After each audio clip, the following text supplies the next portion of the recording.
Obiangema Bazogo, vous êtes le président de la République de Guinée équatoriale, un pays qui a servi de modèle sur le continent lors des 20 dernières années pour sa capacité à réaliser et développer des infrastructures sur l'ensemble de son territoire. Un investissement basé sur la manne pétrolière et sa gestion qui attire toute forme de convoitise. Toutefois, le niveau de réalisation des infrastructures et des investissements dans le social, la santé et les services de base ne peut en aucun cas occulter les critiques qui ont parfois ressurgi lors de la réalisation de votre programme politique. Une diversification de l'économie qui tarde à se matérialiser et des secteurs comme l'agriculture qui devraient servir de piliers de l'économie mais qui ne le sont pas encore.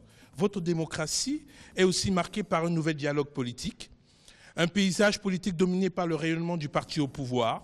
Toutefois, le nouveau dialogue, la nouvelle organisation de la vie politique qui amène la limitation du mandat présidentiel, le pluralisme politique sont des chantiers que vous avez tenté de concrétiser à la fin de ce mandat. Vos concitoyens envisagent un cadre de vie apaisé, des institutions solides et vous avez terminé votre campagne en disant que cette campagne, c'est aussi quelque part pour la dignité de l'Afrique. Bienvenue dans cette émission spéciale au lendemain de l'élection présidentielle qui s'est tenue ici en Guinée équatoriale. Pourquoi avez-vous dit que cette élection se fait aussi dans le cadre de la dignité de l'Afrique? Vous savez que tout le programme politique doit orienter vers un sujet. Pour moi, le sujet principal, c'est la dignité les Africains, la dignité des peuples. Vous savez que l'Afrique a été maîtrisée pendant longtemps pour le colonisateur. Mais aujourd'hui, l'Afrique doit prendre la responsabilité de maîtriser les politiques sans aucune influence. Parce que je crois que comme ça, nous pouvons atteindre aux objectifs que nous proposons. Très bien, nous avons mis un dispositif pour réaliser cette émission en français et en espagnol. Des milliers d'Africains nous suivent sur cette chaîne qui est la plus regardée du continent africain, de Houston au Canada. Et surtout, on va passer 1h30 ou 2 heures ensemble selon votre volonté, en compagnie de Babilas Botton et Thierry Gongan. Et tous ces Africains qui nous regardent, nous leur permettons maintenant de savoir qui vous êtes, quel est votre parcours et quelle a été votre vision politique dans ce reportage réalisé par Serge Kofi, Policarpo et Leopoldo. Footing matinal du président Obiangema Bazogo dans les rues de Malabo. La scène est bien insolite, mais le président équato-guinéen sauve cet exercice pour montrer le secret de sa santé et de sa longévité. À 74 ans et arrivé au pouvoir depuis 1979, le président Obiangema Bazogo jouit également d'une longévité politique. Retour sur la vie de cet homme d'État. Militaire de carrière, Teodoro Obiangema Bazogo a passé plus de la moitié de sa vie au service de son pays. Pour bon nombre de ses concitoyens, c'est le père de la Guinée équatoriale moderne. Ses proches s'accordent à dire que dès son enfance, tout semblait présager une future destinée d'homme d'État. Le président Obiang, depuis que je l'ai connu, depuis 1962, il était une personne humble. C'est le peuple qui l'a fait leader, à cause de ce qu'il a montré.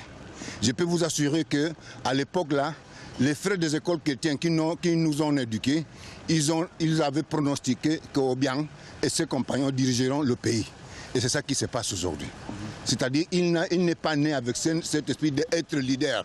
C'est à cause de ses actions que le peuple de la Guinée équatoriale l'a converti en leader qui le mérite. Officier supérieur des forces armées de Guinée équatoriale, le 3 août 1979, c'est par un coup d'État qu'avec l'aide de l'armée nationale, il met un terme à la dictature du premier président du pays, Francisco Macias Nguema. Agosto significó para mí un volver a nacer, volver a la vida. Le 3 août signifie pour moi une nouvelle naissance, un retour à la vie de la Guinée équatoriale et cela, nous le devons aux forces armées. Sans cette action salvatrice, nous ne serions pas en train de vivre ce que nous vivons actuellement. La vision qui sous-tend réellement un coup de force est presque la même. Elle a un peu évolué avec le temps, mais dans le fond, elle est restée la même. Pero ha ido evolucionando, pero en el fondo sigue siendo la misma ideología. Arrivé au pouvoir, Teodoro Obiang-Nguema Bazogo troque sa tenue de militaire pour celle d'un homme politique. Il crée le Parti démocratique de Guinée équatoriale le 4 juillet 1986. Parti unique jusque dans les années 90, le PDGE est resté après l'instauration du multipartisme la principale formation à occuper l'espace politique du pays. Nous voulons un dialogue. Il y a eu plusieurs réunions avec l'opposition par le passé. Aujourd'hui, il est à mon sens nécessaire de réouvrir ce dialogue dans le but d'examiner calmement, posément, pour voir quels sont les points sur lesquels nous pouvons travailler. Si nous pouvons envisager des concessions et surtout si nous pouvons parvenir à un accord et à une vraie réconciliation que nous souhaitons par-dessus tout. Entonces llegaremos a un acuerdo, llegaremos a una reconciliación, que es lo que siempre nosotros queremos, la reconciliación. Profitant de la découverte d'importants gisements de pétrole et de gaz dans son pays au milieu des années 90, le président Obiang-Nguema Bazogo profite de la hausse des prix des hydrocarbures pour véritablement moderniser son pays. 6 000 logements sont construits en 5 ans. Le renforcement des infrastructures portuaires, un réseau routier amélioré qui relie les principales villes du pays et 4 ports en eau profonde. Près de 20 ans après l'exploration des premiers gisements, Teodoro Obiang-Nguema Bazogo semble avoir réussi le pari des infrastructures. Notre projet est avant tout un projet de lutte contre la pauvreté. Nous voulons éliminer la pauvreté en Guinée équatoriale. Ce projet ne va pas seulement concerner des petits logements sociaux. Il y aura l'électricité, l'eau, les écoles et les centres de santé. Avec tout cela, le niveau de vie des populations pourra s'améliorer. L'aspect de nos villages va changer et cela pourra aboutir aussi à un changement de mentalité.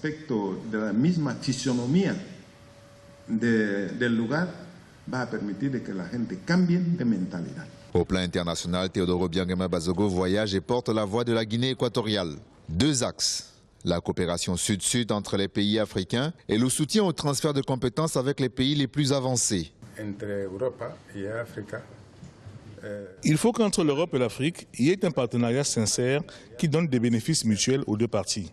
Seule cette condition aidera la coopération entre l'Afrique et l'Europe à avoir de bons résultats. L'Afrique possède des ressources et l'Europe a la technologie. Nous ne demandons pas de l'aide désintéressée, mais nous souhaitons que l'apport de l'Europe contribue au développement de l'Afrique. Si au fil des années, le président Teodoro Obiang-Nguema Bazogo s'est taillé en Guinée équatoriale et sur le continent une stature d'homme d'expérience, sa longévité au pouvoir n'est pas du goût de ses opposants. Ses adversaires politiques dénoncent un homme qui n'aurait pas réussi à réduire les inégalités, à moraliser la société et assurer la transparence de la vie publique.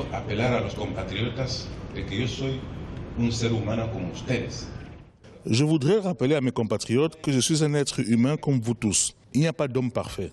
La perfection n'existe pas. Il faut reconnaître les défauts et les faiblesses en chaque homme. Mais le plus important, c'est l'harmonie et la solidarité entre nous tous. C'est ce qui va faire en sorte que nous pourrons profiter de cette paix et ce développement qu'actuellement connaît le pays. L'harmonie, la solidarité entre todos nosotros. Né à Aquacam dans le district de Mongomo le 5 juin 1942, le chef de l'État équato-guinéen a toujours affiché une position politique proche du panafricanisme. Le développement des Africains par les Africains, c'est le leitmotiv de la plupart de ses discours. Une position qu'il a su transmettre au fil des années à ses compatriotes. Bienvenue, Monsieur le Président Obiang-Nguema Bazogo. Quel est votre état d'esprit au début et à la fin de cette campagne présidentielle qui a une saveur particulière parce que vous avez annoncé que ce sera votre dernière campagne présidentielle? Bien, merci beaucoup. L'esprit, c'est d'anime, parce que gagner les élections, ce n'est pas un problème simple. C'est beaucoup de difficultés parce qu'il faut jouer avec la mentalité du peuple. Mais je savais que notre parti va gagner parce que ce n'est pas uniquement la campagne électorale, parce que nous sommes toujours dans le terrain. Chaque circonscription a une commission de suivi qui fait la politique avec le peuple, qui sensibilise tous les citoyens pour les convaincre qu'au moment que nous serons les élections, il doit être toujours à côté de les candidats de notre parti. C'est la raison que nous avons, côté implantation, nous avons beaucoup d'implantations partout.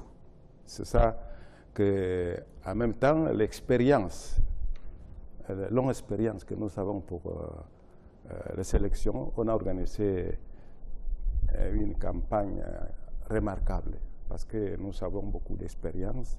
Ce n'est pas facile que le jeune candidat peut nous gagner, c'est ça, mais il y a toute la liberté, on a donné toutes les facilités pour faire la campagne, mais il ne peut pas atteindre le niveau de PDG, parce que PDG c'est un grand mouvement de masse de peuple.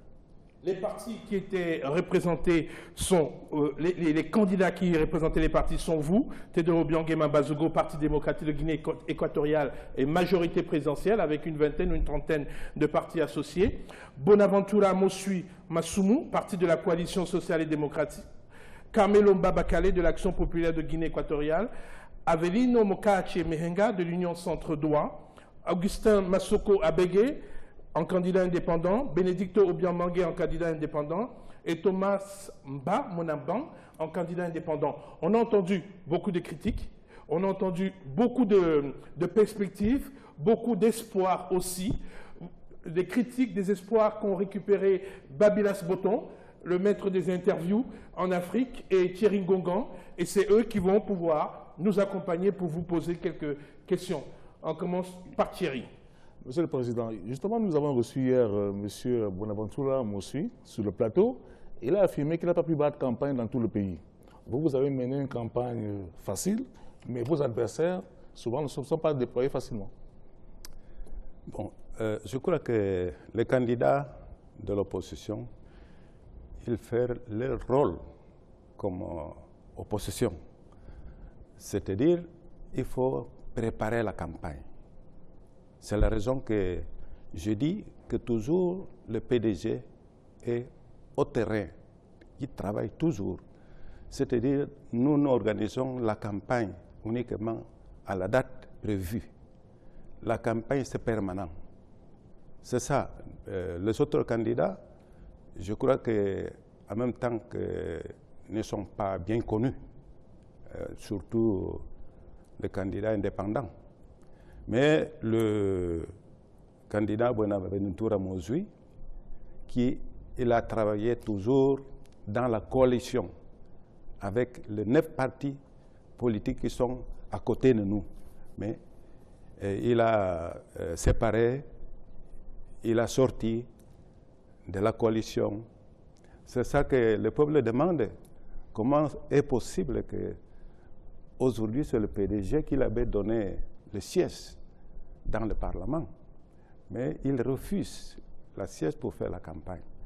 En même temps, je dis que pour faire la campagne, pour participer dans les élections, tout le candidat doit organiser politiquement, économiquement, pour présenter devant le peuple. Mais je sais qu'on a présenté sans l'expérience, sans préparation. Il demandait que ce soit le gouvernement qui doit les financer, mais la loi ne prévoit pas que le gouvernement finance le candidat. Mais pour notre faveur, on a décidé de le financer. On a financé tout. Un des candidats hier sur ce plateau a parlé de 100 millions de francs CFA par candidat. Il a dit que ce n'était pas assez. Je crois que quand on donne le financement, on prévoit un montant pour tous les candidats. On a donné chaque candidat 100 millions. Vous confirmez ce point? Oui, oui, oui, c'est ça. On va venir de cette émission, merci. Monsieur le Président, j'ai suivi beaucoup votre campagne électorale, mais et aussi le discours que vous avez présenté lors de la campagne électorale. Une chose fondamentale qui m'a marqué, c'est que vous avez mis l'accent sur la préservation de la paix. Et je me suis posé la question, mais la Guinée équatoriale n'est pas un pays en guerre. Pourquoi est-ce que vous avez senti le besoin de mettre l'accent sur la préservation de la paix? Est-ce qu'il y a un message particulier à travers ce thème? Évidemment, vous savez que nous avons des détracteurs qui veulent nous déstabiliser. Mais il faut sensibiliser le peuple, il faut mobiliser le peuple pour prendre les dispositions pour éviter quelques désordres. Je sais qu'avec la paix, on a travaillé pour changer le pays. C'est la raison pour moi que la paix, c'est l'élément indispensable pour changer le pays, pour développer le pays. Parce que s'il n'y a pas la paix, il serait difficile de travailler pour développer le pays. C'est ça. Je mets la sens pour la paix, pour raison de faire la continuité de notre programme de développement. Monsieur le Président, il y a beaucoup d'Africains et des Équato-Guinéens qui estiment que vous avez modernisé le pays. Mais vos adversaires disent, oui, c'est vrai, vous l'avez fait, mais en même temps, il faut changer le mode de gouvernance. Il n'est pas bon. Et sur le plan de l'environnement politique aussi, il est fermé. Il n'y a pas assez de liberté. Est-ce que vous reconnaissez quand même qu'il y a quelque chose qu'il faut améliorer? Toujours, nous avons les périodes de dialogue. On fait le dialogue. Dernièrement, on a invité à tous les partis d'opposition qui étaient à l'extérieur pour faire le dialogue inclusif dans le pays. C'est-à-dire, nous sommes ouverts. Mais vous savez que l'opposition, toujours, il demande plus, même si le gouvernement travaille bien. C'est-à-dire, le gouvernement, ce n'est pas le mot de l'opposition, c'est le mot du peuple. Parce que la gouvernance, on le fait devant le peuple. C'est le peuple qui doit exiger le gouvernement de faire une politique de bonne gouvernance. C'est-à-dire, ce que vous savez voir pendant cette élection, c'était un véritable appui massif du peuple qui est prêt de continuer à nous appuyer. On n'impose pas à personne d'accepter notre politique. Mais il y a 9 partis politiques qui sont aussi partis de l'opposition, qui a décidé de nous rejoindre. Je crois que le peuple leader qu'on a participé, il fait l'or. C'est-à-dire, il fait des travail, des boulots politiques pour critiquer. Il n'a pas de raison pour dire tout ce qu'il dit concerné à la gouvernance. On fait de bonne gouvernance en ce pays. Juste avant le début de cette émission, comme je vous ai dit, on recevait beaucoup de messages, de courriers, puisque Babylas a lancé des appels, et même des messages ici en Guinée équatoriale. Et je ferai une mise au point tout à l'heure par rapport à certains communiqués qui sont sortis sur Africa 24. Un de vos opposants, Andrés Essono Ondo, nous a envoyé un message ce jour à 17h48 avec une série de questions à vous poser. Donc, Andrés, je vous montre les questions à poser au président. Et il disait de vous demander, Monsieur le Président, est-ce que vous ne pensez pas que le fait d'être resté au pouvoir si longtemps a empêché le renouvellement de la classe politique de régénérer pour avoir des idées nouvelles? Je pense que le renouvellement de la direction politique, ce n'est pas le rôle pour la démocratie. Si je reste au pouvoir, c'est pour raison de la volonté populaire. Ce n'est pas pour la volonté des oppositeurs. C'est-à-dire, chaque fois quand je me présente aujourd'hui, c'est le peuple qui demande de me rester toujours. Mais je sais que M. Andrés, il veut l'alternance, mais il doit travailler comme nous pour arriver au pouvoir. Ce n'est pas seulement la volonté, la volonté de vouloir être dans le pouvoir, mais il faut travailler, ils savent travailler. C'est une leader des partis politiques qui ne connaît pas la politique. Je vais continuer sur le processus électoral. Vous avez souvent expliqué ce que vous avez expliqué tout à l'heure, mais beaucoup de personnes estiment que les élections en Guinée équatoriale, c'est une mascarade, on connaît toujours les résultats à l'avance, le jeu n'est pas suffisamment ouvert. Apparemment, vous avez fait des efforts ces dernières années, mais dites-nous concrètement, qu'est-ce que vous avez pu faire de manière concrète pour ouvrir un peu l'horizon démocratique afin de permettre à tous les Équato-Guinéens de participer à la chose politique? Vous savez que c'est le mot de l'opposition, de dire que toutes les élections sont mascarées. Mais je crois que vous avez constaté au cours de les élections hier que tout avait déroulé avec toute la transparence. Toute la transparence. C'est-à-dire, je crois que le problème fondamental, c'est que les leaders de l'opposition qui veulent l'alternance, lui-même, il doit travailler pour montrer leur leadership. Parce que ce n'est pas une situation de montrer, de critiquer. Il doit montrer leur capacité comme leader pour pouvoir diriger le pays. Les Équato-Guinéens sont allés aux urnes. Et il y a beaucoup d'espoir dans cette démocratie qui se construit. Un des anciens présidents de la République a dit que la démocratie, en réalité, se construit au quotidien. On va regarder tout de suite un ensemble de réactions et les attentes de vos concitoyens par rapport à l'espoir et à la construction démocratique de la Guinée équatoriale. La journée a été intéressante. Tout le monde a exercé son droit de vote dans le calme. C'était un grand jour car on a voté le futur président de la République. La dependencia de este país a un buen rumbo. Je suis convaincu que j'ai gagné cette élection. Je demande la reprise de cette élection présidentielle car le PDGE estime avoir remporté cet scrutin.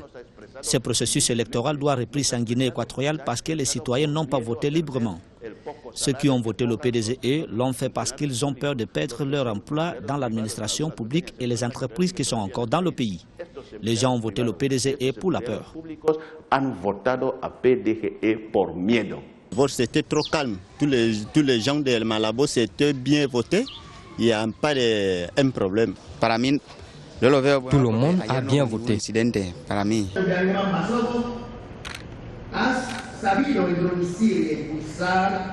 Le président Obiangema Bazoro, c'est l'homme qui a introduit le processus démocratique pluraliste dans notre pays de façon pacifique. C'est le désordre que l'on a observé dans d'autres pays africains. C'est lui qui a également sorti le pays de la misère et a érigé la Guinée équatoriale en État moderne et respecté.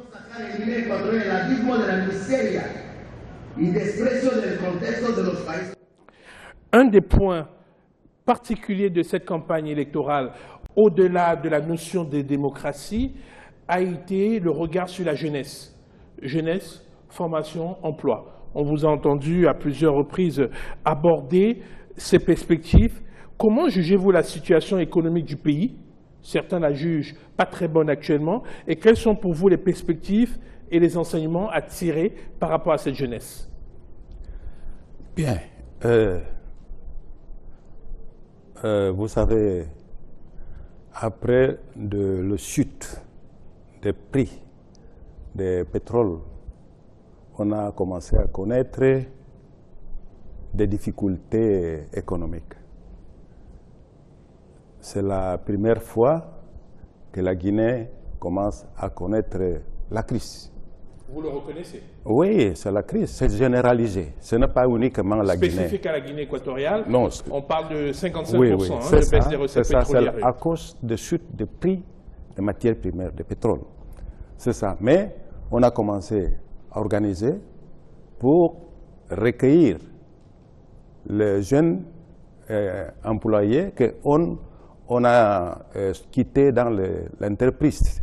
Par exemple, nous avons des entreprises qui importent la manœuvre plus que le pourcentage qui prévoit le gouvernement de la Guinée équatoriale.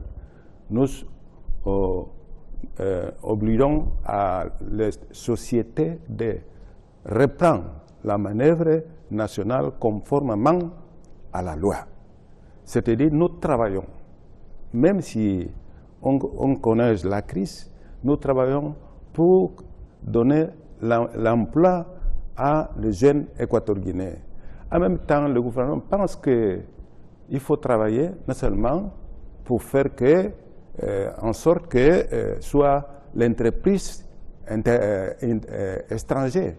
Nous voulons penser que nous devons organiser pour avoir les entreprises nationaux, pour travailler pour l'industrialisation. Parce que quand il y a les industries, la manœuvre va rester permanente.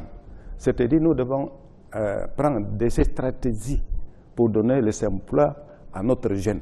Mais nous sommes en train de couvrir tous les besoins de notre jeunesse. On regardera cet aspect de la stratégie sur le plan économique en seconde partie de cette émission. Babylas? Une question sur la jeunesse et surtout sur l'éducation. Et au lieu de vous poser une question, je préfère faire mienne la préoccupation de M. Andris Sono-Ondo dans la question qu'il a énumérée. Il dit, comment expliquez-vous que malgré la croissance de la population estudiantine en Guinée équatoriale, vous avez construit plus d'hôtels, plus de centres commerciaux et plus de palais que d'écoles? C'est leur vision. C'est une faute vision. Non seulement on construit des routes, de l'hôtel, de toute l'infrastructure, on construit aussi les infrastructures pour l'éducation.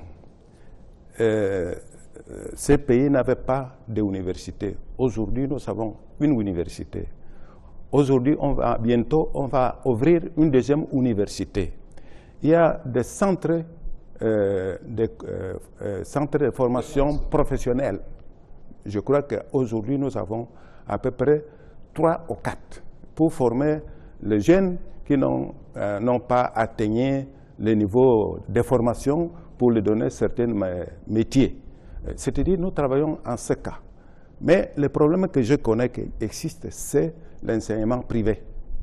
Parce qu'il y a beaucoup de centres d'enseignement privé qui demandent trop cher le prix de scolarité.